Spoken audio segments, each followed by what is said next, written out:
Hey guys, this is Kralama, and today I have for you this tubular lock. It's a hex core tubular lock, just to make sure that we can see where everything is.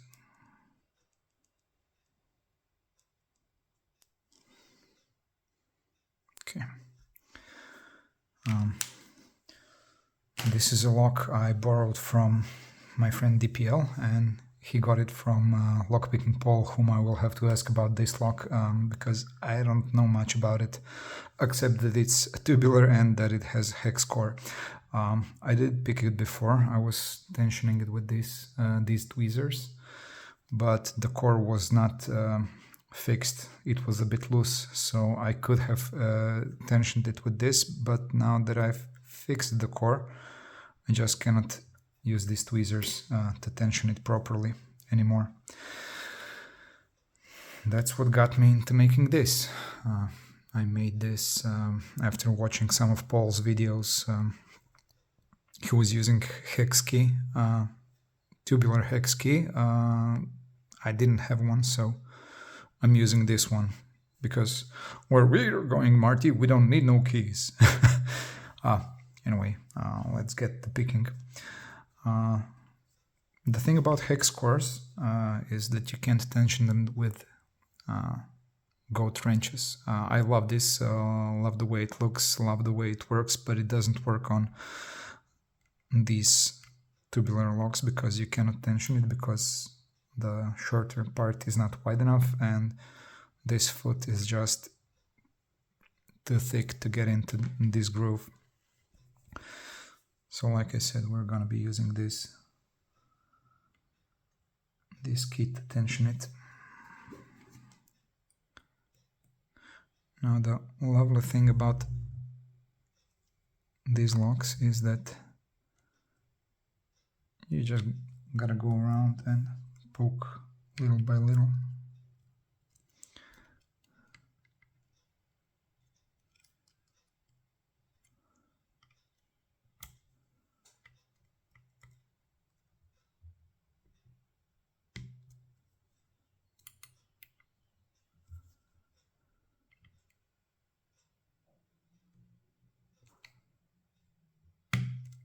Okay.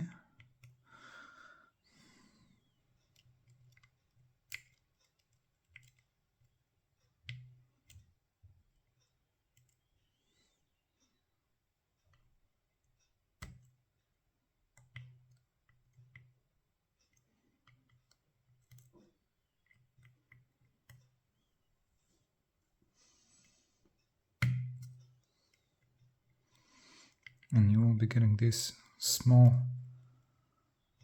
pushes, small clicks, and that's how you know that you're on the right way to getting it open.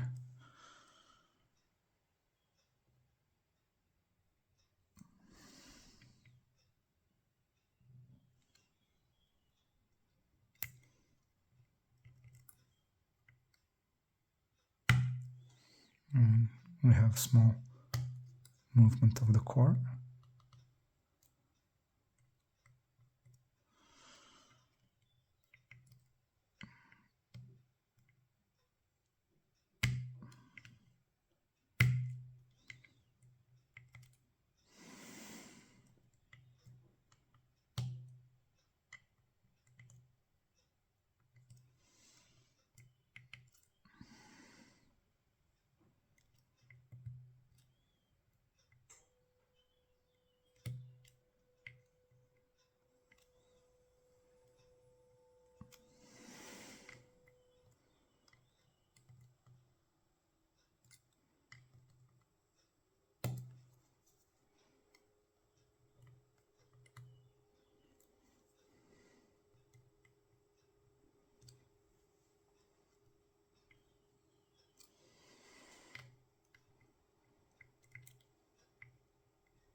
click.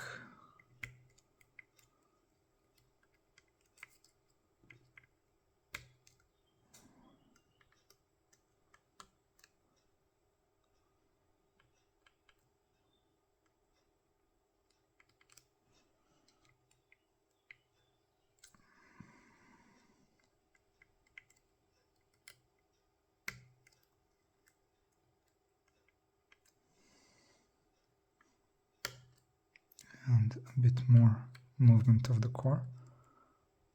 Next click will probably give in.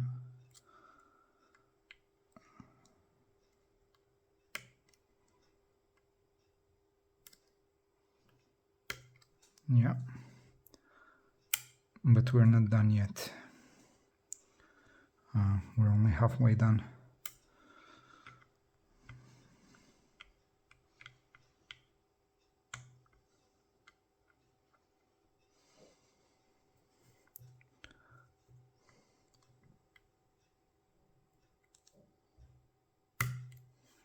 Okay, small click there, small click there.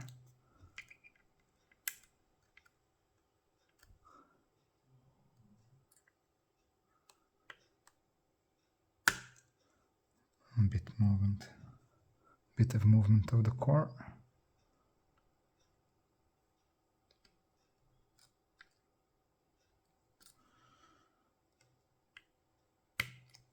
Small click. Small click.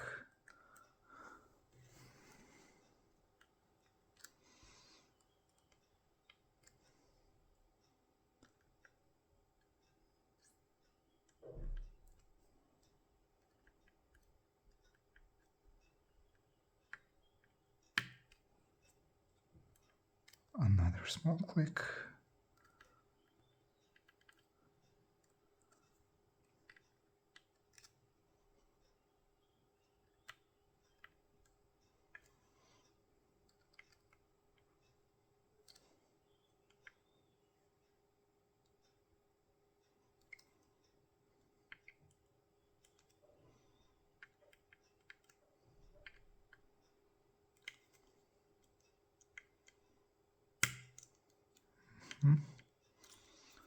Small click.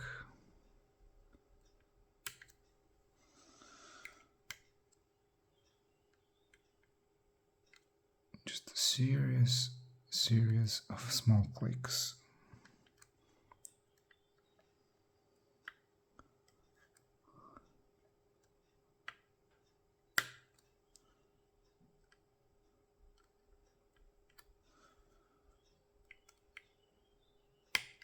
Patience is the name of this game.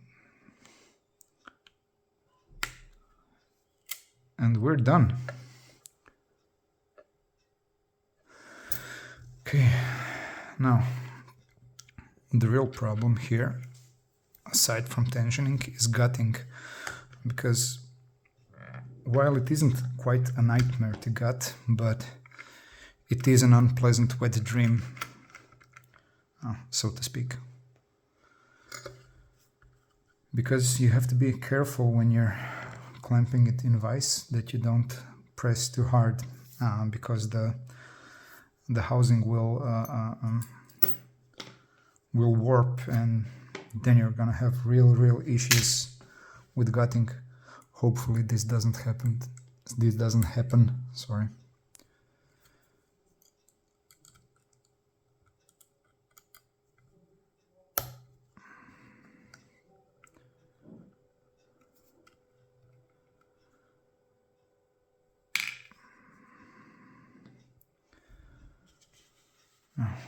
For my next trick,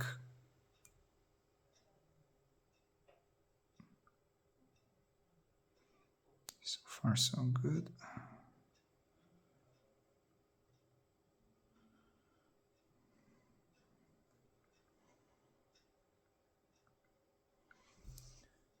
Okay, I'm gonna use the other wrist.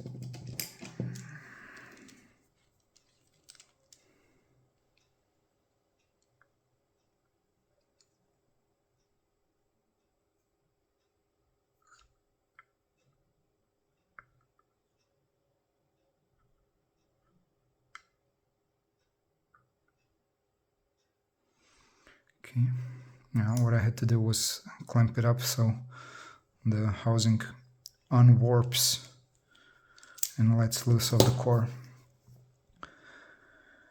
And now we're gonna start working our way through this. So this is going to be 12 o'clock and we're gonna go from one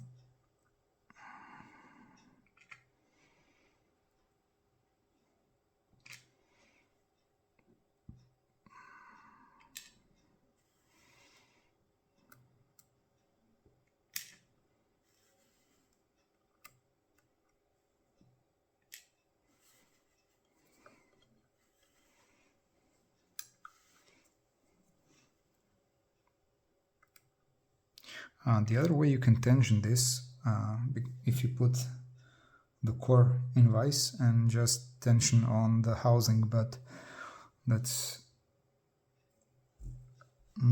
if you don't have any other way to tension it. But I really wanted to make a tensioner for DPL. Let's see. Shall I get this one out?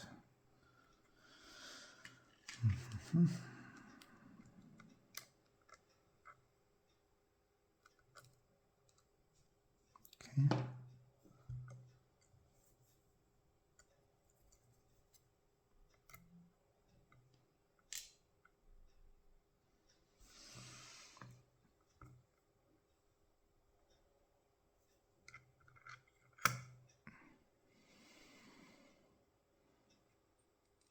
This is a very, very interesting lock.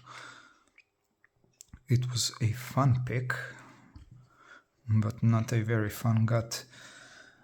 So we said like this.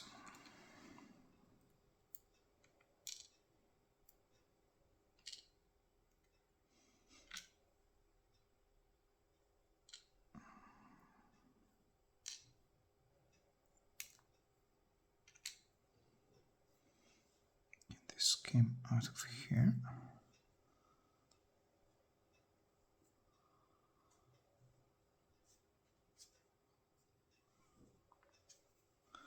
This is 2,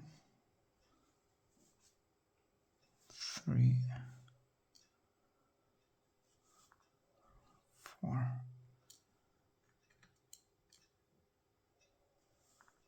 5, 6, and 7. So as you can see, it has all kinds of nasties inside. Serrated key pins. This is sort of T-pins, T-driver pins, different springs. This one seems like a standard driver. And the rest are, like I said, these sort of T-pins.